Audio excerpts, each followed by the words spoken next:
train de nous démerder pour chercher la solution à la guerre de l'Est. Nous venons d'apprendre que la députée Maria Arena du Parlement européen a pris une motion pour donner la source de l'insécurité à l'Est.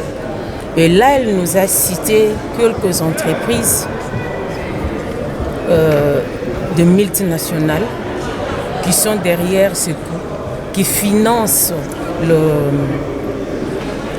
les troupes armées pour aider les autres pays, je parlerai du Rwanda, à avoir nos matières premières. Nous sommes en train d'initier une pétition.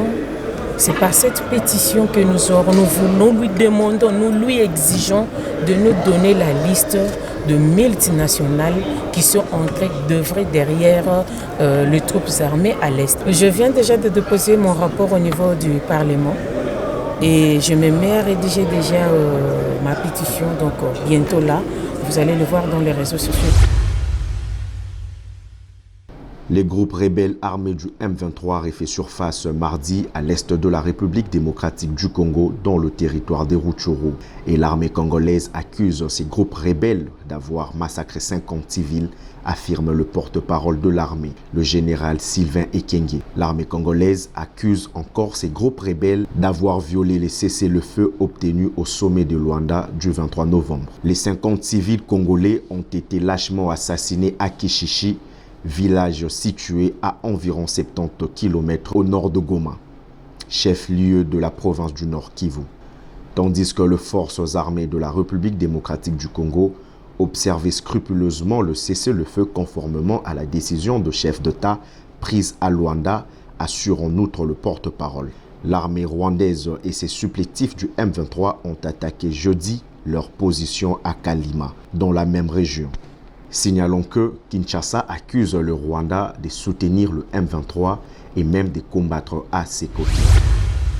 Après plusieurs accusations que la République démocratique du Congo attribue au Rwanda d'avoir financé les rébellions du M23 qui déstabilisent la partie orientale de la RDC, le président rwandais Paul Kagame s'est adressé devant ce parlementaire. Toute accusation contre ce pays, le président rwandais Paul Kagame s'est adressé devant le parlementaire.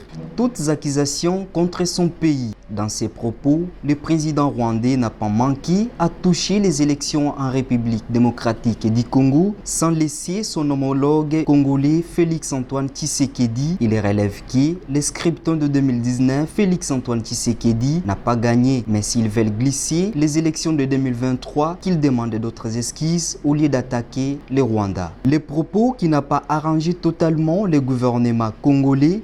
Le ministre de la Communication et Médias, porte-parole du gouvernement congolais, Patrick Muyaya, a répondu directement aux propos tenus par le président rwandais. Selon Patrick Muyaya, Paul Kagame n'a aucune leçon à donner à la République démocratique du Congo. Faire un quelconque commentaire sur ce qui concerne les élections. Premièrement, avant de parler élections, on doit parler de liberté d'expression. Est-ce que liberté d'expression existe au Rwanda? Deuxièmement, on parle de liberté de manifestation. Est-ce que la liberté des manifestations existe au Rwanda? Non. Troisièmement, comment il est arrivé au pouvoir?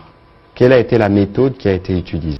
Concernant la démocratie, le ministre s'est-il interrogé si au Rwanda, la liberté d'expression est-elle existante ou plus encore la liberté de manifestation? Donc, le président Kagame a des leçons qu'il doit suivre à travers la RDC.